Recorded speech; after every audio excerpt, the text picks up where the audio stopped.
What's going on, guys? Welcome back to another episode of Behind the Music Biz, a Raised Rowdy podcast. I'm your host, Peyton, Heben. This is episode number 20. Today, we are joined by a special guest who I've had the opportunity to know for a couple years now. He's the owner of Rise Music Group. He's a very successful artist manager. Please welcome Tanner Lewis. Appreciate you having me, man. Yeah, absolutely. It's fun to be on this side of the microphone for a change. Yeah, so you do a music business podcast. Yeah, man. I started it in probably 2021. I haven't been as consistent as I need to be, but it's always like January 1st. It's always like, I'm going to do it this year, right? So when I started this, or I came to Nick Tressler at Raised Rowdy, I came with him to the idea, or actually I came to him and I was like, hey man, I'm going to start a music business podcast. Like, what kind of equipment do I need? Yeah. And he was like, instead of just buying your own equipment, why don't you just like shoot it out of our studio and we'll make it a Raised Rowdy one? Heck yeah. That was probably in October of 2022. Cool. And it took a full year just to launch my podcast. Yeah, man. And now here we are, but 20 episodes in, and it's extremely hard to be consistent. What's your cadence? Every Tuesday. Every Tuesday. Yeah. Cool. So same goals. Weekly, I think, is the move. What I've learned about myself is I'll prioritize my artist over my project for the podcast. So I would work on artist stuff and neglect booking my own podcast. So I finally just hired an employee for Rise, and I was like, you're going to book my podcast interviews, and you're going to put them on my calendar, and then I'm going to have to do them. Yeah. Which is awesome. I wish I had that, because at first, because I'm at River House. Yeah. And when I first started the podcast and had my first guest, I was work from home, part-time employee there doing just my own artist management stuff. So I could do it at 10 a.m., I could do it at noon, I could do it at 7 p.m., whenever I wanted. Yeah. And then they promoted me to full-time in office, and it was just like pure chaos from there. Yeah. And then you're like having to force people to drive through 5 p.m. traffic to get here. Yeah. So thanks for doing that, because I just sat through 45 minutes of traffic too. 100%, man. It Yeah. actually wasn't as bad as I expected it to be. But when I started, I had one of my artists. We've got a car that we keep up here, and I kind of let my artist like take it around. So he had a write today, and I'm calling him at like 3:30 in the afternoon and be like, hey, that 11 a.m. write should be over by now. I need my car back. And he's like, it's almost done, man. We're getting the track right now. So I had to wait for him to get back to the condo before I could head this way, but made it 5 minutes late. Not too bad. Do you stay downtown? Yeah, we've got a few Airbnb condos downtown. So I bounce back and forth in between here and Texas still. And so when we're in town, we stay at some of the Airbnb condos and then hop back out to Texas. So let's get into your story a little bit, and coming from the Texas scene. And so growing up, did you grow up in Texas? Yeah, I grew up in Lexington, Texas, which nobody's ever heard of, unless they're a big barbecue connoisseur in Texas. There's a place called Snow's Barbecue there that's pretty famous. But outside of that, 900 people, class of 53, and nobody ever drives through there. What's the closest city? It's right in between Austin and College Station. Okay. So just cattle country out there, you know. But as soon as I graduated, I moved to Austin, started going to Texas State and San Marcos for business.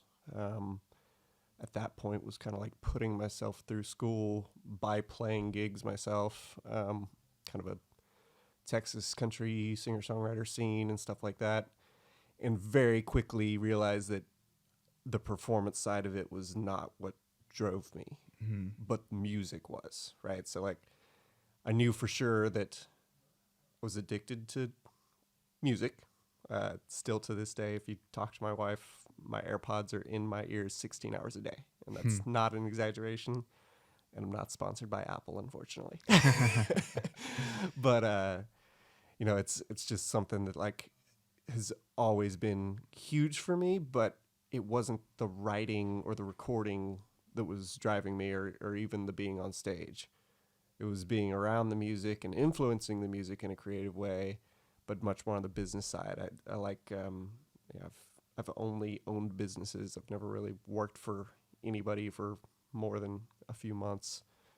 And so like building businesses was what I found myself drawn to. And artist management, what else are you doing but building these businesses for these artists? What was the kind of music that you were growing up on? Man, it started really in the Texas country scene, just because that's what, small town country kids did. You went to the local dance hall on the weekends and you listened to Randy Rogers and Josh Abbott, and that was kind of the scene. But it expanded rapidly. I mean, now I listen to trap rap as much as I listen to country. I'm all over the place with musical influences. And that's definitely a goal of mine with Rise, is to not be a genre-specific management company, but to expand into all genres one day. 100%. Which when I first started, I was just straight country. I was like, I don't want to do anything that's not in country. And then the lines started to blur a little bit, especially in today's country market, where there's so much like country rock, country rap. There's really no like just straight country anymore. Right. So I think I'm a huge fan of kind of just like branching out in the genre. Yeah, man. And it's so hard for me in artist management to have anything remotely in the same lane. Like right now, my roster is country leaning, but none of them are in the same realm of country as the next one. Right. And when in an artist management position and you're really going to bat for this person, like how are you supposed to represent this guy and then another guy that sounds just like him and be just as passionate about it, and calling your friends and telling them how fantastic this guy is if he's no different than your other artists? Right. And if you're having to help book, then you're trying to book the same venues and it gets tough because they're competing with each other. Yeah, 100%. So I get that entirely. So did you graduate from Texas State? Yeah, I did. Cool. I graduated from Texas State with a marketing degree. Awesome. Immediately moved to Nashville days after graduating. What was the year on this? This was 2015. And got me a Fortune 500 sales job just to get myself up here. Yep. Stuck with that for about 6 months. And honestly, it was the only time that I've ever worked a corporate job in my whole life. But it was the most beneficial 6 months of my life. Not because of the job I was doing, but because of how it taught me to work. I credit the time in the sales training within that company to the amount of dedication and follow through that I have now, and the amount of like hours I'm willing to put in now. I was switching from being this college kid musician sleeping till 3 p.m.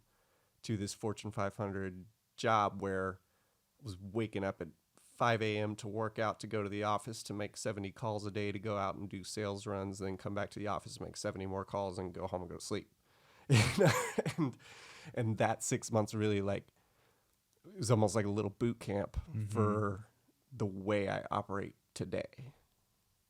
So I was there for a little bit. 6 months into that job, while I was benefiting in those ways, I was absolutely miserable in not being in the music industry. And I had got my girlfriend at the time to move up here with me from Texas, and we got us a nice apartment in the Gulch and stuff like that. And I remember coming home to her one day, and I was like, I don't really know what to tell you, but I'm going to quit this job. And she probably thought I was crazy and was like, what do you mean you're going to quit? We got this expensive rent. We've moved from Texas to Nashville for this job. I was like, I don't know. I'm going to figure it out, but I'm going to get back in the music industry. I'm going to quit. So that's kind of what happened. Just ended up finding my way back into the music industry. This time, 100% on the business side, which is where I belong. I think that's a thing that happens fairly often, where people move to Nashville with the hopes of being in the music industry, but when they move here, there are opportunities, but they don't pay super well, those entry jobs. Sure. So, and if you're wanting to do the artist management thing independently, you're going to have to have another job most of the time. Yeah. Starting out. So people come here and they get those big desk jobs, and then it takes over their life to the point where they're not able to go do the other thing Right. in the music, and then it just kind of overwhelms them, and that's their life. Music never works out, and they move home or whatever. So it's good to see a success story. But you did move back to Texas. So what's the story on deciding to leave Nashville? And Yeah. So, I mean, right now, last month I spent 20 days here. So I say I moved back to Texas, and as far as my homestead tax is concerned and the United States of America Census Bureau, Texas is home, but I find myself spending more and more time here each month. Family was the core reason for that move. My wife's family's from Houston. Mine's all around the Austin area. And so I think at that point we were both young, straight out of college, moved up here, probably got a little homesick. And at that point, you know, like straight out of college, we couldn't afford to fly home and see family every time we wanted to go hang out with them for the weekend and stuff like that. So we moved back, and then now I find myself flying up here almost twice a week sometimes. I'm like, I should just move back to Nashville and then fly home for the weekend. Yeah. But I will say, like, even though you did move back to Texas, it wasn't like, I mean, if you lived in like Oregon or something and you moved back to Oregon, I mean, Texas is a great place to be for the music business. 100%. Yeah. So, I mean, there is a huge, especially now, the market of Texas country music, it really is a lot bigger than people really understand. Yeah, and I've still got one artist that is based in Texas. He's up here every other week as well. But it's a really cool place. I love Austin. I think I'll always live in Austin or Nashville. Southwest Airlines is clutch coming in with those cheap flights to Nashville direct, and it makes it super easy to go back and forth. But I do think, you know, my hope when I moved back, and my, I guess, bargaining chip with my wife now was, okay, we can move back, but we're going to keep a place here, and I'm going to have to travel a lot more than if we were staying home base here. And so my hope always has been that most people in Nashville maybe don't see me weekly, but see me often enough to not know if I live here or not. You know, I don't want it to ever be that the presence here has waned just because we are going back and forth.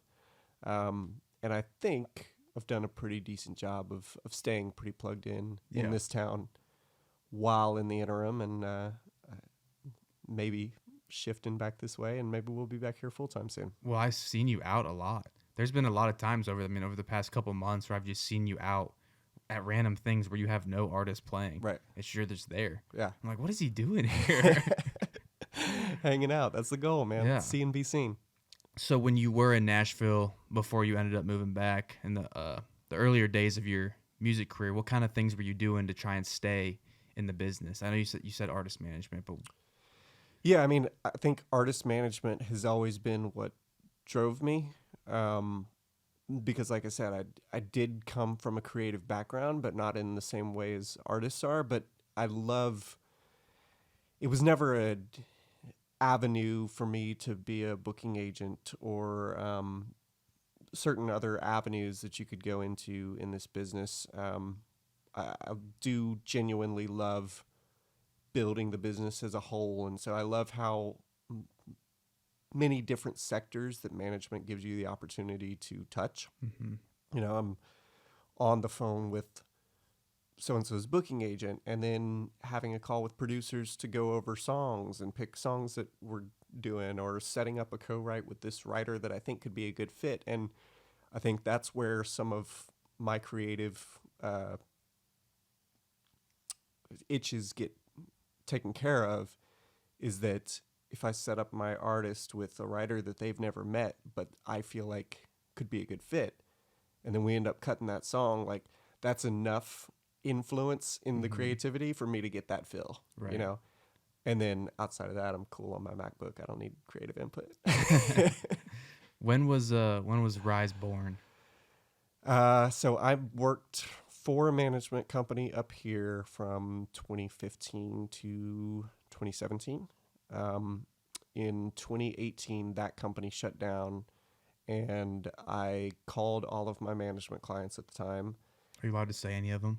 None of them are clients anymore, so I won't. Okay. But I called all of them at the time, and I said, the company's shutting down that I work for. I'd still love to be your manager if you'd like to have me. I'll figure out a name for this thing, and we'll keep rocking and rolling. And thankfully, all of them said, yes, you're our dude. Let's keep rolling. Walked around the block with my dogs a few times and came up with the Rise Music Group and called them all and said, new company's called Rise, let's roll.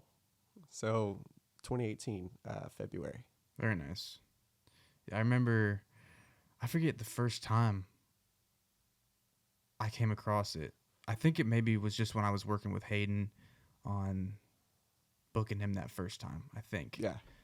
But you guys were doing, it wasn't just like management, right? There was more like marketing to it. Yeah, so I co-owned a marketing company during COVID. Like I said, I like building businesses, so so that was. I knew there was like another sector to what you were doing. Yeah, so that company was called Hilo Digital. Yeah, that's right. I co-owned it with another manager in town, Clay Newman. And so we were working that company. Essentially, that company was born out of necessity during COVID. I had all these artists that were under my management wing, but were sitting at home during COVID and trying to figure out, like, how do we eat? How do we get rid of the merch that's in the trailer just rotting and stuff like that? And so I started figuring out ways for artists to make money online during COVID as a necessity. And that kind of snowballed into maybe this can generate revenue even after COVID.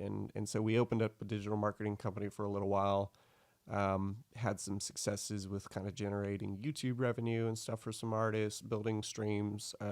Hayden's a great case study of how we took social media and what he was able to do from home and turned it into a viable career for him. And that was everything from, lives to YouTubes to putting out content to moving the merch and everything like that.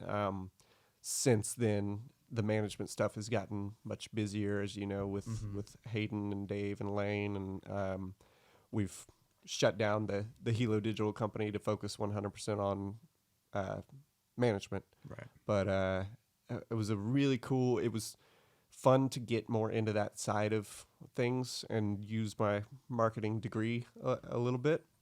And it was great to be able to help some of these artists through a really tough time, and made some cool relationships on the side.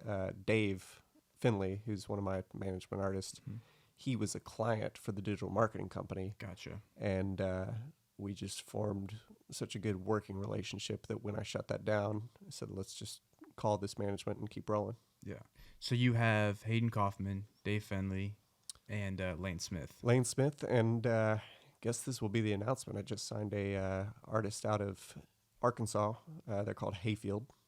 Oh, hell yeah. They're super sick. Like punk rock country. Yeah. Super new lane. They've got an EP dropping this Friday.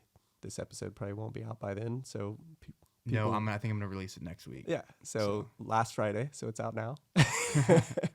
And they're gonna be cool, man. Yeah, they're super fresh. But so it'll be those four. That's awesome. Yeah, I remember a couple years ago, Clay Newman was the one that told me about them. He's like, you need to check out this band out of Arkansas. Oh yeah. So I checked them out, and that's sweet. Dude, that you're good. working with them. 100%. But to talk about Hayden Coffman for a second, that's the craziest shit I've ever seen in somebody's career.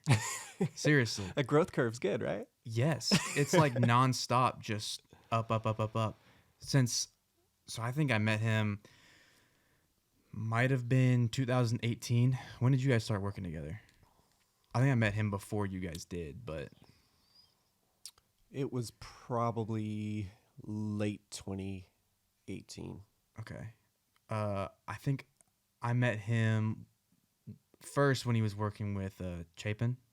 Yes. So when I met Hayden, it was weeks before him and Chapin stopped working together. Okay. So right around that same time frame. Cool. So yeah, I was at Georgia Southern. I remember I saw him on social media. And I was a huge fan, and I knew he had been playing Fort Myers, which was my hometown. He had been doing that with Chapin and Bryce Malden and them. And so I just kind of followed what he was doing. We kind of just DM back and forth. And then to see, like, the next song was slightly bigger than the one before. And then it was just constant bigger and bigger and bigger. And I think he put out his first album or EP or something. And just to see the growth from when I first met him to where he is now. Yeah. And then, obviously, I just went and saw him play that Knoxville show. Right. Insane. Yeah. Man, it was Knoxville, actually, the first time I ever saw him and saw the way fans interact with him. I had Hayden open up for a few of my artists in Texas, and of course, like he was just down there opening, getting his foot in the door, and people didn't necessarily know who he was in Texas at that time. And the show was good, but it wasn't till the first time I saw him play the Joe in Knoxville where I was like, there's something happening here. Like you saw the fanatical looks on the fans' faces and them just screaming at the top of their lungs every word back to the stage. And that was 4 years ago at this point. And it's only gotten better since then, but it's a fun crowd. Yeah, I'm such a fan of him and everything he's done. And to see the growth, I mean, it couldn't happen to a better person. Everybody in that camp is just like, it's awesome to see. Yeah, man, it's a team effort, but Hayden truly is one of the most dedicated artists I've ever worked with. He's not the guy who's going to wait for the phone to ring. Mm-hmm. He's the one that's going to call me 5 times a day with ideas and be like, hey, can we do this? Let's do this. Let's do this. Let's do this. And he's truly addicted in the best way to this music career, and he's going to make it work, and he just moves really fast because of that. Yeah. And he met his match with Lexi. Absolutely. She's on it, man. She's doing everything. Yeah. I mean, to see her kind of, when I booked him for Fort Fest the first year and second year, I mean, she's running the show over there on the road. Yeah, man. She's been a huge help. We kind of last year at some point officially made her tour manager. She'd been out there doing it for a long time, running the merch and stuff like that. But last year, it just made sense to fully turn that over to her, and she's done great and learned a lot and making it much more smooth out there. Running that operation, and I mean it's a big operation. He's traveling with 10 people most of the time, and he's got content person on the road with him full time, which has been a big help to the way he structured his business. The content is a huge portion of what he does and what people look for from him, and it's an investment, but truly we've seen it pay off. Absolutely. And I will say, so the first year of the festival, when he came down to Fort Myers and played, he came with the Honda Pilot and a trailer. Yep. Second year, I mean, it was less than a year. So the first one was April 23rd, 2022, I think. And then the next one was April 1st, 2023.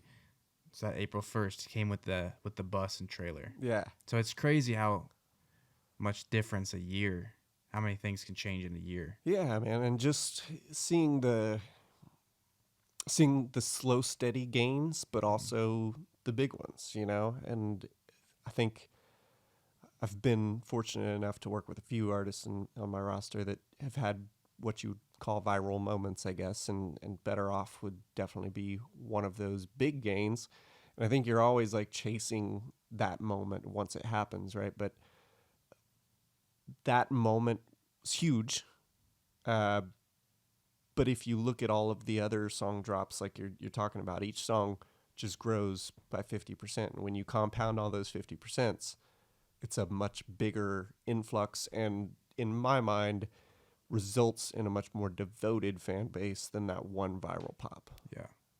What are the biggest things that you, other than the content, the high quality content, what are some of the biggest things that you focused on with Hayden specifically to get that just organic growth? I think Hayden's brand is super consistent, both in the frequency he puts stuff out as well as how people view him.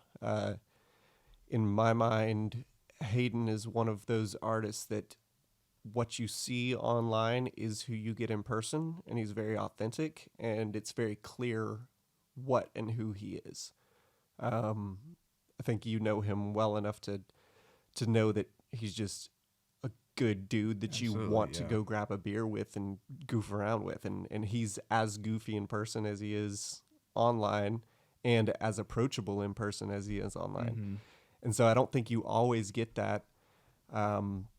I think when you look at his brand, like, you know that he is loved by the blue collar crowd. You know that he's a party when he's out drinking or not drinking. Like, he is the life of any room that he goes into. And so I think because he's so clear about who he is, fans resonate with that and come out to the show and are not disappointed when they find out that that person online is the same person on stage. Yeah.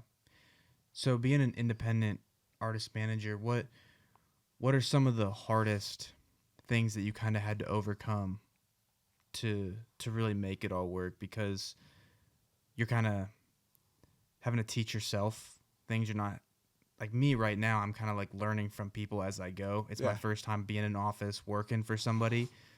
So like when I still do 22 Entertainment, my management company, but like before I had no guidance, so you've done the whole thing yourself this entire time building the business. So kind of what's been some learning curves for you, some things you've learned along the way? Man, I think just being super open to learning from anybody. I've definitely been blessed with just an open community of people in Nashville specifically, but even broader than that in Austin as well, and stuff like that, of just people that have been open books. And I think you learn stuff along the way by absorbing, and you kind of take for granted that you know it, and then you look back 5 years and realize that you hadn't always known that. I was talking to a young music business professional the other day, and he asked if BMG, the publisher, was a label, and it took me back a minute, and I was like, there was a time that I didn't know if BMG was a publisher or a label, and that's exactly where this kid is right now. Yeah. So like, versus like, be kind to those people, right? And like, teach, just like I was taught at some point. I can't ever remember when I learned that, but at some point along the way, you soaked it up, Yeah. And then I've also been pretty fortunate to work with artists who I've started with most of them at the bottom, So I really have built this roster. Dave is a little bit of an exception, but Hayden, when I started working with him, he didn't have any of the songs that are out now out then. So every single song that he's put out, I was a part of. Lane had 70,000 all-time streams when I signed him, and now he's 3 million or something like that. So I started at the bottom with him.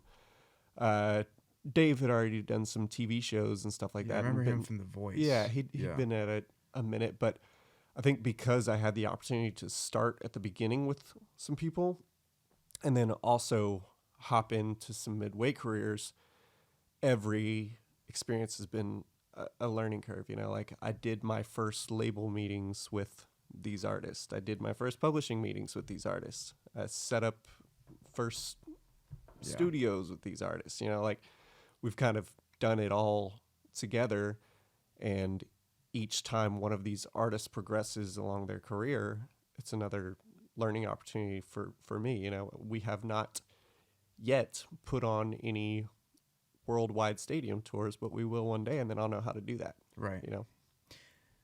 I think for me, being also an independent artist manager, it's tough to handle sometimes all of the moving parts. Yeah. So like the artist that I manage, he has no, he had like a little label deal, but he doesn't anymore. So there's no label, there's no booking, there's no publisher. So it's kind of, I'm wearing every single hat you could possibly wear. Yeah. And it's a lot. I'm the one 100%. doing the contracts. I'm the one trying to pitch songs, just like, or get songs pitched. Like, it's there's a lot. I'm the one trying to book all the shows, and that's how he makes his money. Right. Because it's not coming from streaming. Yeah. So I think early on, people were like, like, how do you feel your day or whatever? I was like, man, if you're a manager and you got one artist, you can find something to do. Yeah. Like, you're not going to run out of stuff to do. You probably can't do it all, but you're not going to run out. But how did you kind of navigate doing all those things, especially since you never necessarily had the background in, say, booking? How'd you figure out how to send those booking emails, the way to word it, what to include in it, or getting just like doing a release for a song, like you talked about, you're doing those Hayden releases, right? I don't know the clear answer to all that. I think some things that I've lived by is work really hard and do what you say you're going to do. And that's been very important to me. So I'm much more, I'm not going to tell you 20 things we're going to do. I'm going to tell you the 5 things I got done, and I'd much rather get the work done first and then talk about it than make a bunch of empty promises. I think that's the one thing in this business that has always been something that just gets to me, is over promising and under delivering. Yeah, absolutely. So follow through is a huge thing for me. And I think I'm just motivated, man. I work long hours. Thankfully, my wife puts up with me thinking about this all the time, whether it's at the dinner table or waking up at 5 a.m. to start sending emails on the computer or whatever it is. But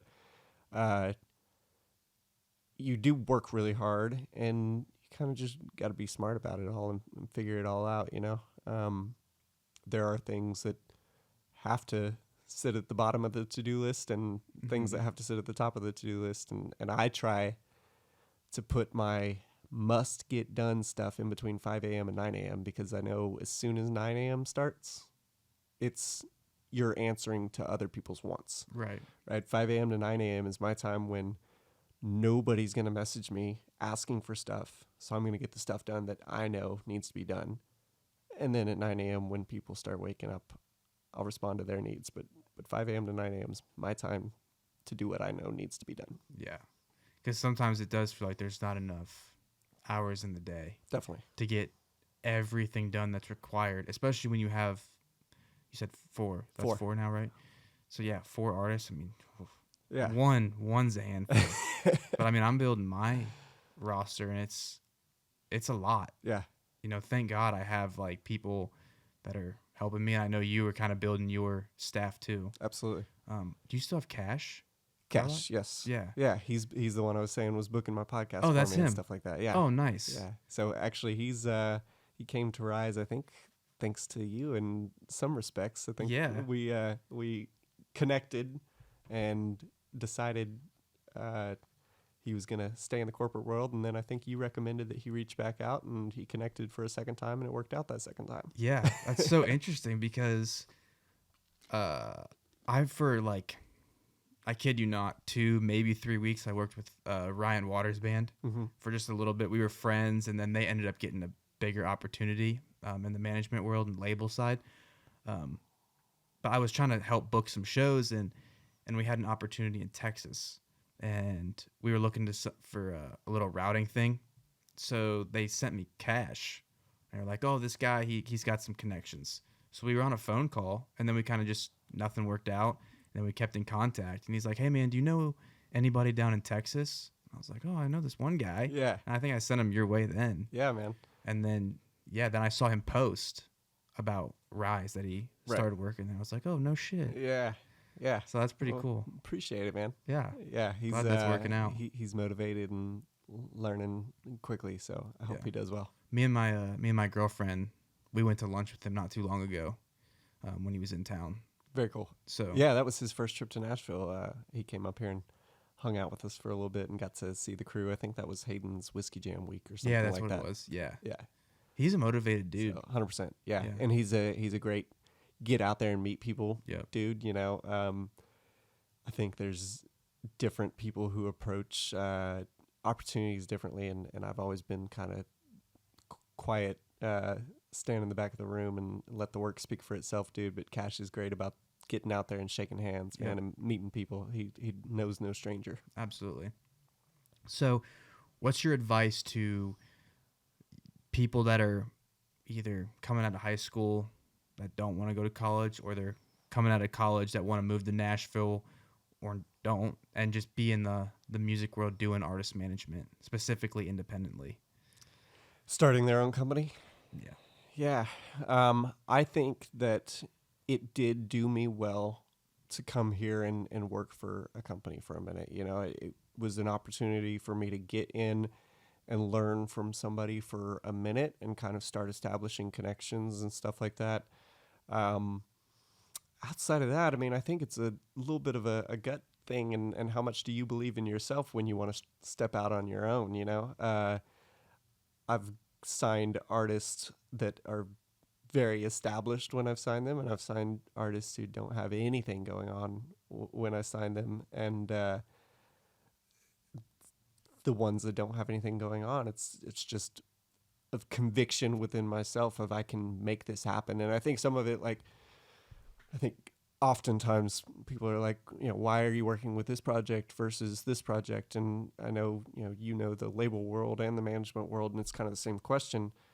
It's not always about the numbers, even though those are safety nets, of course.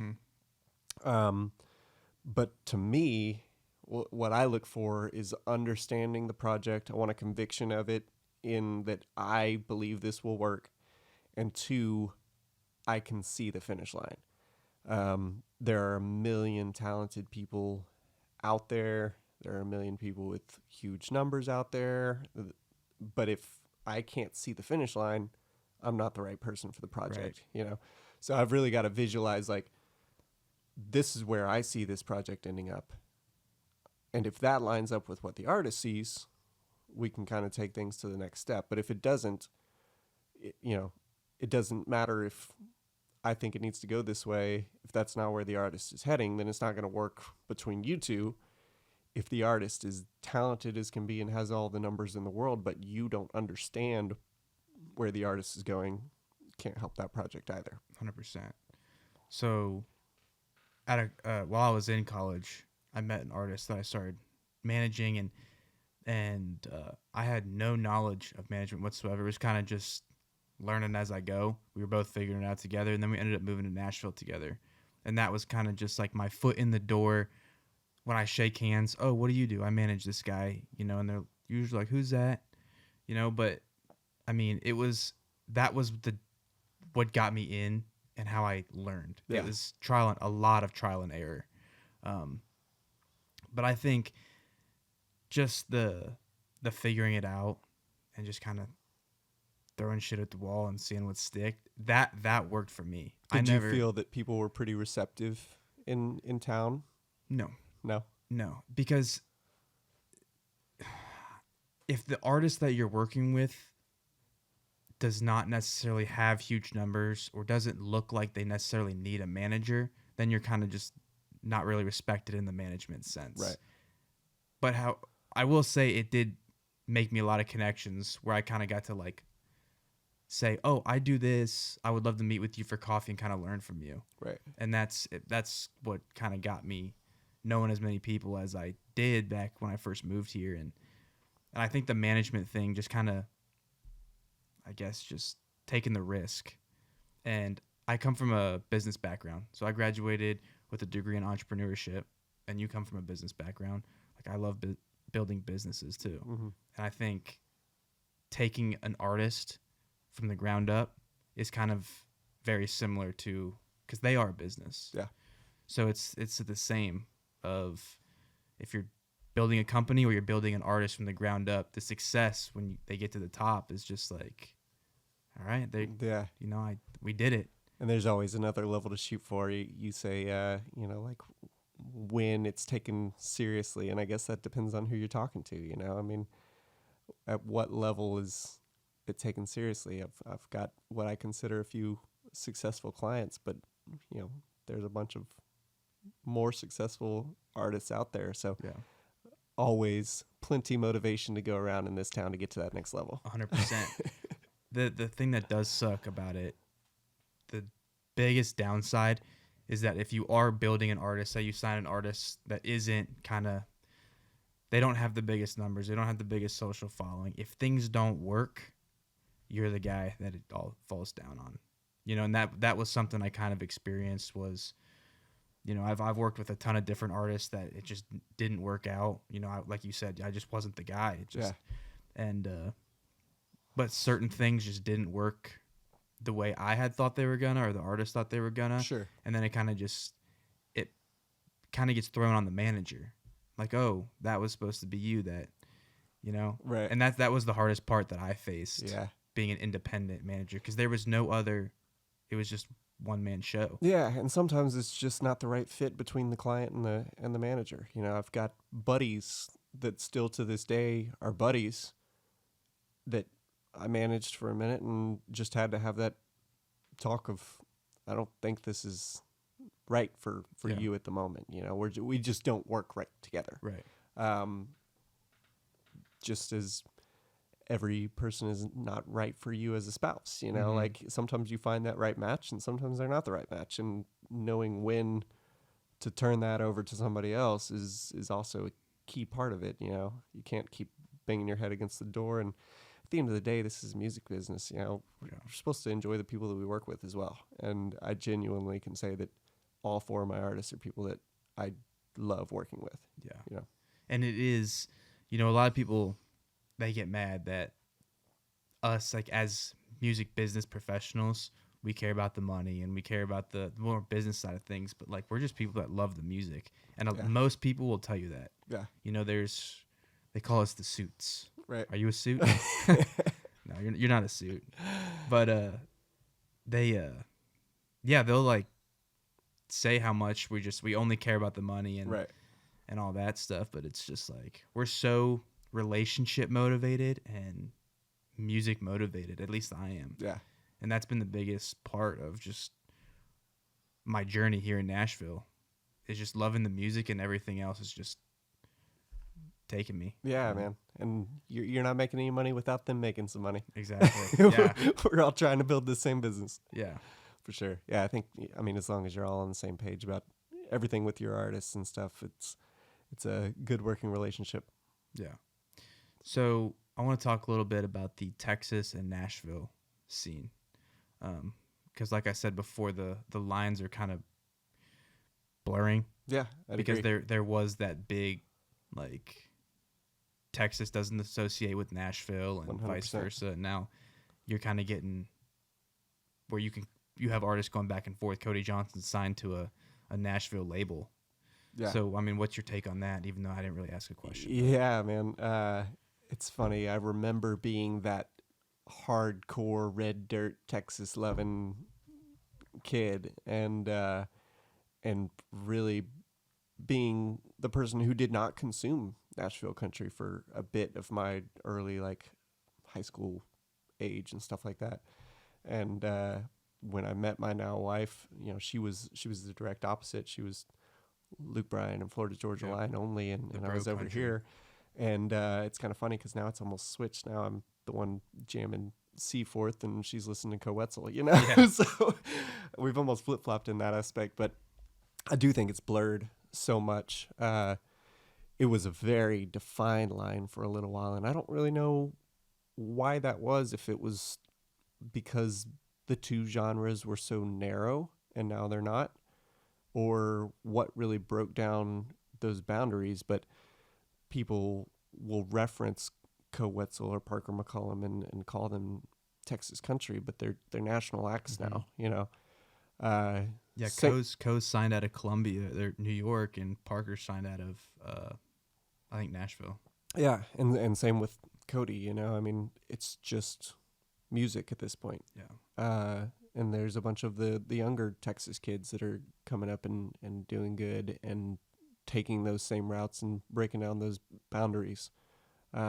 Even I was with somebody at dinner the other day, and they said there's this new band out of Texas called Whiskey Myers. It's like, they're not new, man.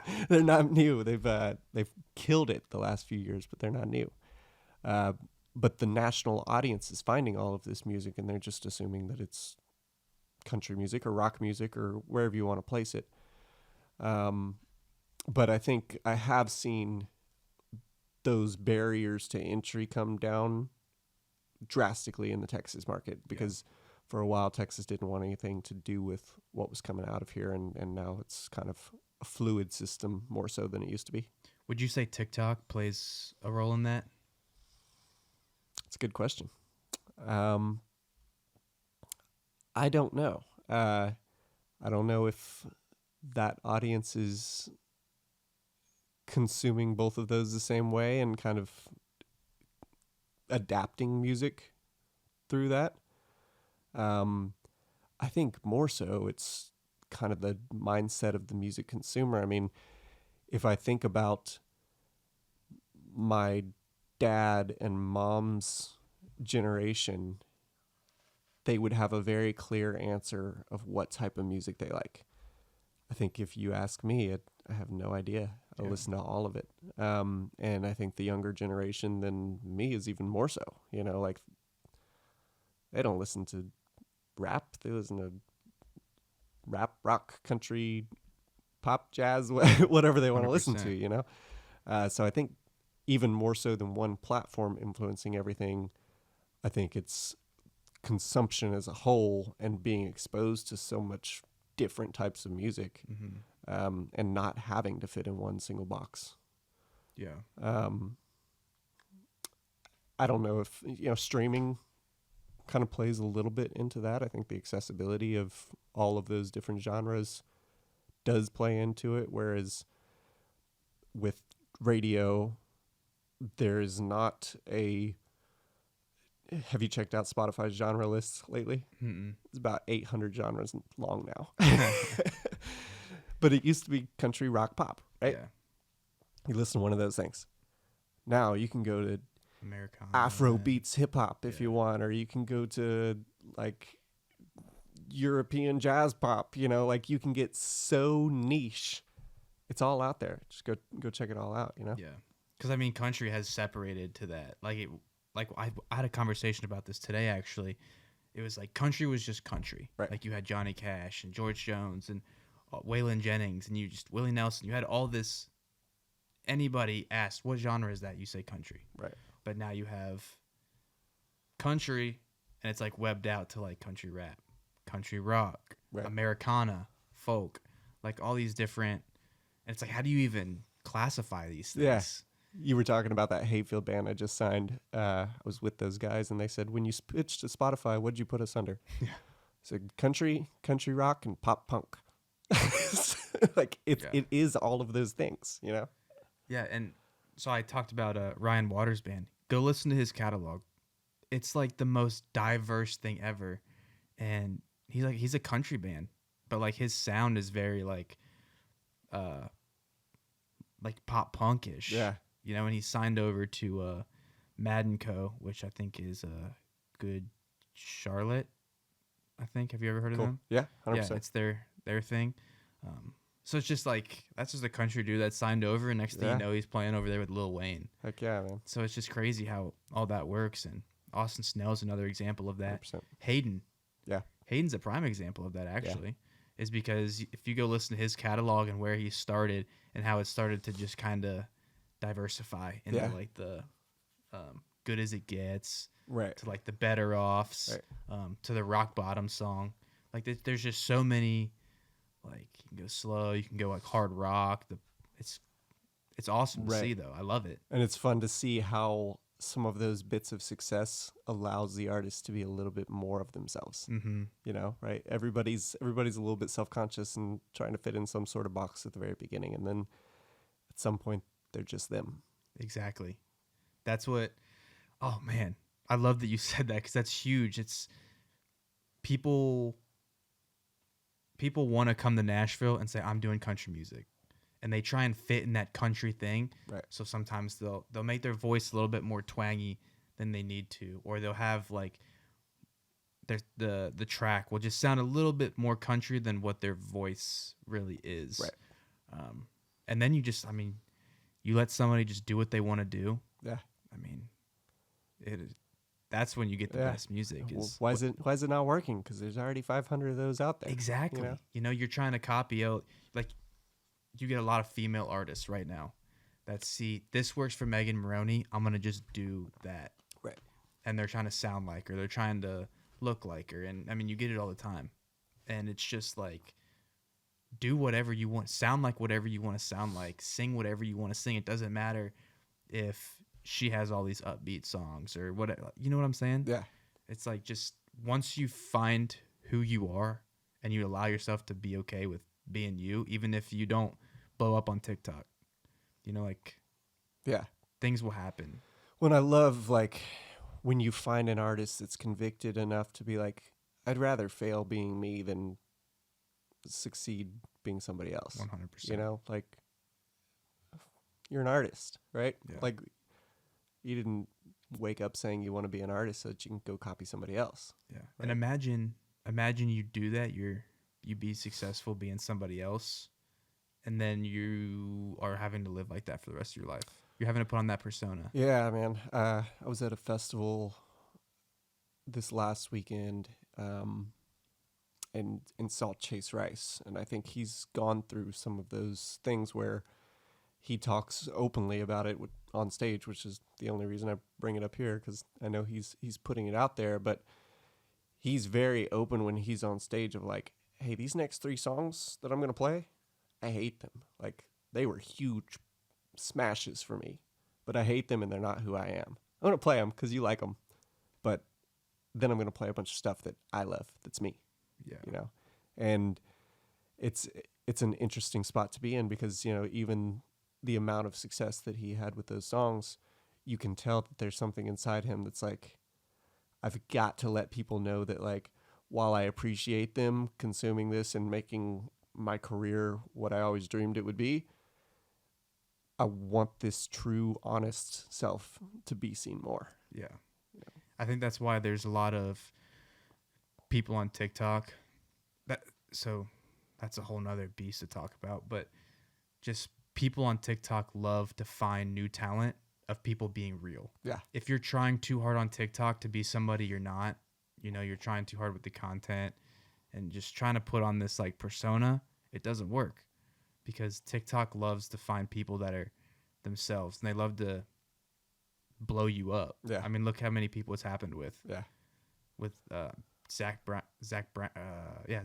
Bryan being the prime example 100%. of someone that's just like came from nothing in the music world. TikTok just blew him up. Yeah, 100%. It's a cool tool. It's a unexplainable tool. I won't pretend to, as much marketing as I've ever done, I won't pretend to understand why things do or do not work on TikTok. Yeah. Unknown world. No, that's, I mean, I've had Mitch Wallace, who's sitting out there right now. I've had him on the podcast, and he's one of the most knowledgeable dudes I've ever met when it comes to marketing. And he has his ways of making it work, but at the end of the day, he still, there's like, it's so unpredictable. Yeah.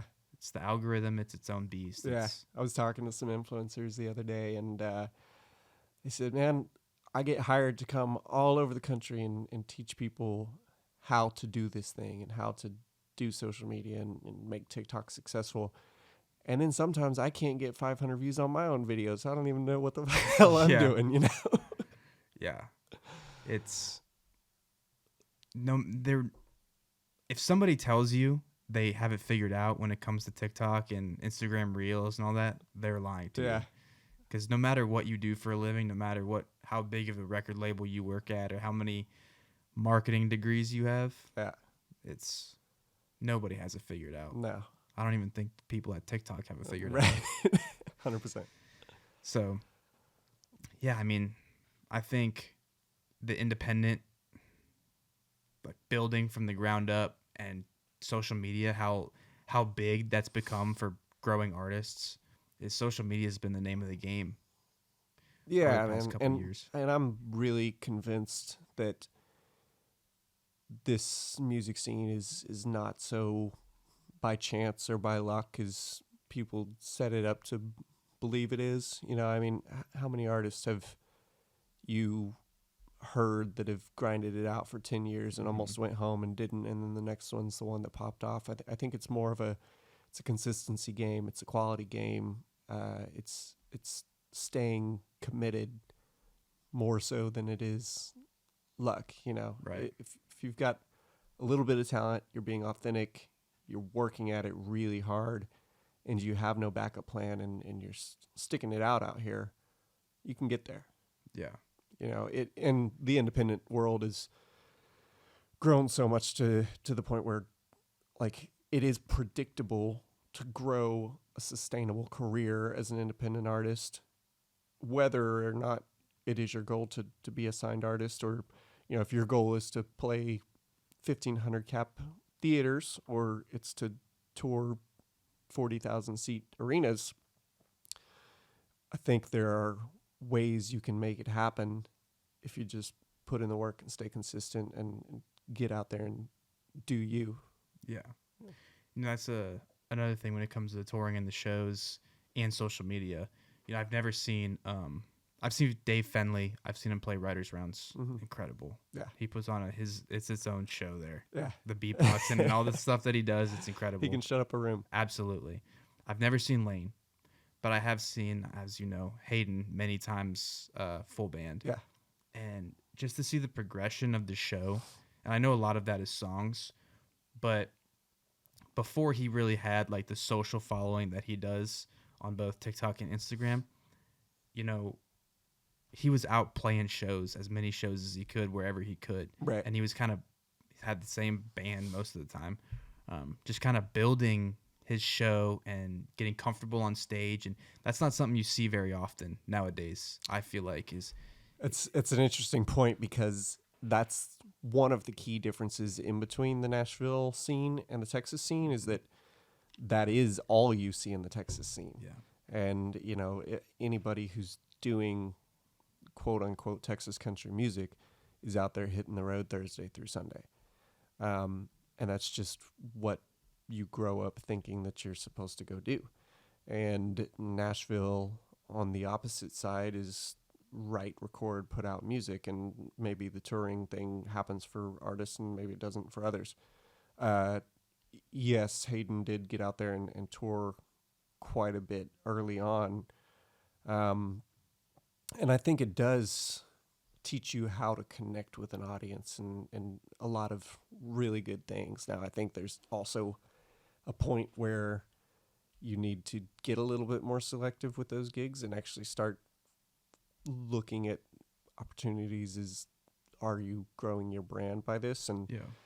that doesn't have to be financially. It doesn't have to be fan base, but there's got to be some benefit to your brand to go out there and use your talent. Rather than just the payday.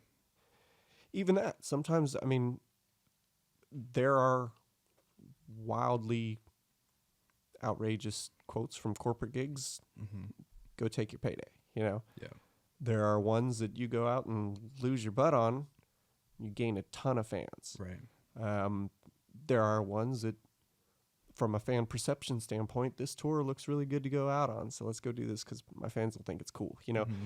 But all three of those things have a positive impact to your brand. If it doesn't have a positive impact to your brand, then what are you doing, you know? And I remember when Hayden announced those Chase Matthew dates. Right.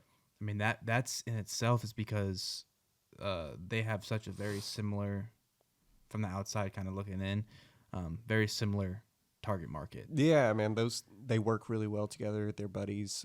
Obviously, Chase put Hayden on the first single of his last album, so it works really well. But it is interesting when you get a pairing like that to see the conversion. You know, when he goes out with Chase, just those fans are fanatical about Chase and therefore about Hayden, and vice versa. You know, they really transfer easily. Yeah. So that's awesome to see because, you know, opening slots, no matter who you are, typically don't have the biggest, especially when you're like traveling a ton, Mm-hmm. don't have the biggest payout, if at all. Yeah. So it's kind of one of those things. It's like, this is a business decision. This is an investment. Yep. You know, I might not be getting the biggest financial return, like I said, if at all, but I'm gaining fans. And I'm make sure selling you are merch, on your A game with merch. Yeah. You Because know, that's where you will make the payday. 100%. You pay that gas with the merch. Yeah. So, I mean, just those little things and it's those opportunities that could really. So just seeing that and seeing the organic growth with him specifically has been incredible to watch. I can't stress it enough. Absolutely. Yeah. And it's cool seeing, a goal like that. Hayden wants to be a global stadium act. Mm-hmm. And then you mentioned Dave Fenley, who has an upcoming Chris Young single as a writer. He's touring, 1,500 seat theaters, and like that's his horizon. That's where he's headed. So we can do both of these things, and because myself and the artist is clear about what their goals are, we've been pretty effective about getting there, even though they're vastly different paths. They're the two artists couldn't be more different. One's rock and roll, the other one's singer-songwriter, one's traveling solo acoustic, the other one's traveling with a 10-piece crew. Mm-hmm. But as long as we're all on the same page about where we're going, like, let's just put in the work and get there. 100%. So what is your advice to anyone listening that's trying to get in the music business? Because I've had so many people reach out to me, and I mean, there's so many things I could tell them, but networking has been a common theme. People say get out and network, but what's your advice to anyone trying to get into the music business? Man, I think being present here is important if it's going to be Nashville. I don't think I would be as far along if I hadn't have physically put the time in here. It's easier said than done for some people. It's obviously expensive to just pack up and move to Nashville when you're kind of starting off in this thing. But I think it's important to get immersed in this scene and kind of figure out how things work. And then secondly, I'd get very clear about what it is you want to do, whether that's artist management or booking or publishing or getting on the label side, and then find somebody that can be your mentor, hop in under them and work your ass off. Same with booking shows. You want to hop on the bill with an artist that's where you want to go, right? You're not going to book a show with an artist that's not doing what you want to do, right. So why not get in business with or learn from somebody who's doing what you want to do? Definitely my aspiration is to build a business like Scooter Braun, with artists across all genres and multiple companies and all that stuff. Like, so learn from whoever you want to be, right? And sometimes you're going to get shut down, right? Sometimes those people are not going to be open to letting you learn from them, but keep reaching out, stay a good person, let people know that you're here for the right reasons and that you're willing to work for it. And you're going to find more often than not, the door's going to open and you'll learn something. Yeah. And that's great advice, especially coming from someone that didn't come from a Belmont or somewhere that has music business. Right. Texas State. I mean, I went to Florida Gulf Coast, so it's like I had nothing. No music businesses. I just came to Nashville and kind of figured it out.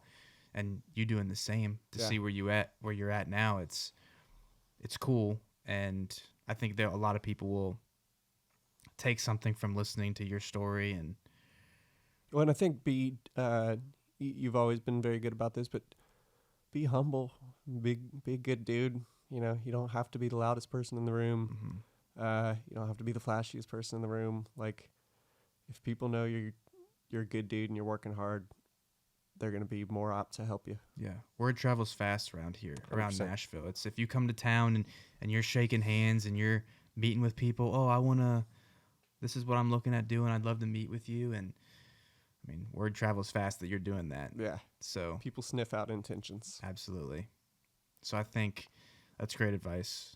And yeah. We're done. We got cut off. Sorry. I don't turn my ringer off because of work. Sorry. But yeah, so thanks for coming on. Absolutely. Thanks for having me. Yeah. Glad we got to do this. I'll have to have you on the other side of the microphone at some point. Yeah, definitely. So cool, man. Well, thank you all for listening to another episode of Behind the Music Biz, a Raise Rowdy podcast. We'll see you all next Tuesday for episode 21.